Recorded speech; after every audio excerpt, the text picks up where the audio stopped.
GB of RAM, that's for 18,000. And here it says that it's having a 5.5-inch full HD screen. That means it's having a 1080p screen, and it's not an AMOLED screen. Some people are telling that it's having an AMOLED screen, but no, it's having an IPS LCD screen. And it says it has an octa-core processor, but again guys, it's not Snapdragon. It's having a MediaTek Helios P115 that we are having, and it says splash guard, so that means it's having nano coating, but don't mistake this one for water resistant, guys, so be careful. And unique thing is that I feel this is the first Motorola device that's coming with Dolby Atmos. So let's just open this up, and this is sold via Flipkart. I'll have the links in the show notes. So only this color was available in gold. So in terms of looks, I would say yeah, it looks a lot better than the earlier Moto devices, but we'll come back to this device later. Let's quickly see what else do we have in the box. Nothing. And we have a USB cable. Again, this one is using USB Type-C, if I recall. Yes, it's the USB Type-C connector that you are getting, so that's a nice thing. And we also get a headset with this one, and yeah, it's slightly better than the what we found in the Moto E. But again, yeah, this one looks decent. Again, it's plasticky but decent. And we also have a button to take or end calls, and we also have a microphone, and it also says M, so Motorola branded one that you are getting. Let's look at the charger, because let's see the ampere rating that we have on the voltages and the ampere rating. And it's a 5.2 2 amp charger, and it does not specify any other voltage, but Motorola is telling that it's a fast charger, but again, it's a regular 2 amp charger. So we have the SIM ejector tool also with this one, and some warranty and other boring stuff, a readme guide and whatnot. Regarding the SAR, okay, SAR on the head it says is 0.909, and on body is 1.34. so that's your SAR rating. Other paperwork, I'll just keep that to the side. And we also get this plastic case with this one bundled, and also we are getting a screen guard. So a lot of stuff thrown in. So that's what we get in the box. Let me keep this thing to the side. So here is the device itself, and let's just try to open this up. And here it says again Dolby Atmos, and the battery is a 3050 milliamp hour battery. So will be interesting to see how it lasts, because it's having a MediaTek chipset, and they're generally like pretty average. So in terms of looks, I would say initial impressions, I haven't switched it on. First impression, this is the first time I'm holding this device. It looks cool, I would say. Yeah. And the body is that thin aluminum metallic finish that we are getting on many other devices. It's like that, though it's metallic, but it's a very thin metal that they're using. For example, if you have used Redmi 3S Prime or even the Redmi 3 Note, it's similar to that one. So curved edges, so looks nice. Let me give you a physical overview, then we'll continue. On the top, we have the 3.5mm headphone jack.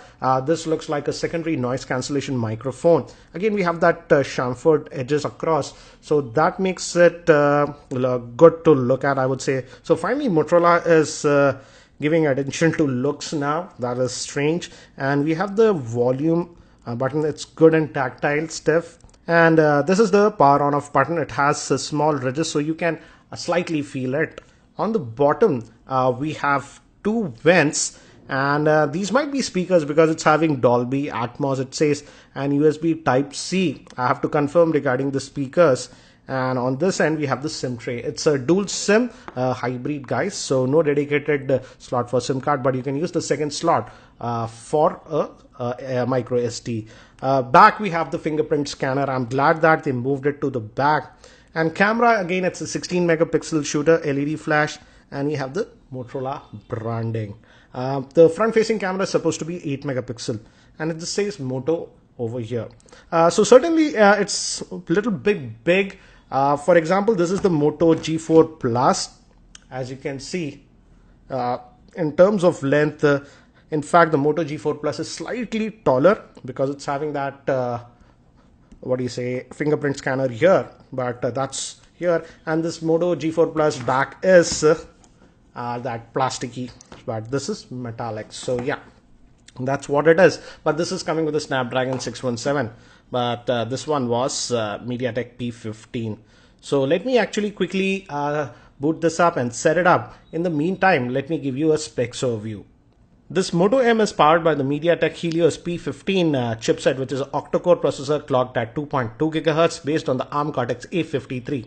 It has the Mali T860MP2 GPU. It is having a 5.5-inch 1080p IPS grade screen, a dual SIM hybrid SIM slot, USB Type-C port. It also has a fingerprint scanner, Dolby Atmos. Moving to camera, it has a 16 megapixel rear facing camera and an 8 megapixel front facing camera. And it has a 3050 milliamp hour battery. So I've just finished setting up this device, and let's adjust the brightness, and it already says that it has a update. So again, almost stock experience that you experience with almost Motorola device, that's the same. And it also has FM radio, as you can see. And again, this is the extra thing, that's Dolby. Let's check the audio. There is generally a demo, so let's try to play that. Let's increase the volume to max and play demo. Yeah, let's see. So yeah, both are speakers, not just one. So definitely better than a single sound. But again, for better stereo effect, they should have put the other speaker over this end. Both are from this end. So you're getting, yeah, it's both these are speakers, not just one. But again, for better stereo effect, they should have put it on the front. So that's what it is. And regarding the screen quality, I can say the screen quality is good. It's not an AMOLED, it's an IPS grade screen. I don't know why some people were telling that this is having an AMOLED screen. And as you can see, the viewing angles are nice. Let's go back. And the only thing I'm worried about is the processor choice, the Helios P15. It's slightly overclocked version of the P10. So yeah, so we are getting Android version 6.0 with this one. And let's see if Motorola pushes out update, because it's having a MediaTek. Generally with Snapdragon they are pretty quick, but let's see. This one I don't know. Let's go back and let's look at the storage. This is the 32 GB variant, and how much do we actually get out of that? And out of that 32, about 7.5 is almost used. I would say you add a Gmail account, almost 8 GB will go out. So you are getting about 24 gigabytes of internal storage, but you can use the second SIM slot if you want with the SD card. So that's what you get regarding storage. Again, if you opt for the 4 GB RAM variant, you'll get 64 GB of storage. So that's what you have with this one. Again, in terms of interface, as you can see, it's very stock what we get, and they have a pre-installed Microsoft Word, Excel and stuff. So that's nice. Google Apps are pre-installed. Not a lot of bloatware apart from that. And I don't see a lot of other Motorola specific apps also, as you can see. So that's a little bit surprising. I thought like Moto gestures and something might be pre-installed, but that's not the case. So very minimalistic, I would say. And again, you have the quick again, I can already see a update, as you can see. So it's too early to judge the product right now.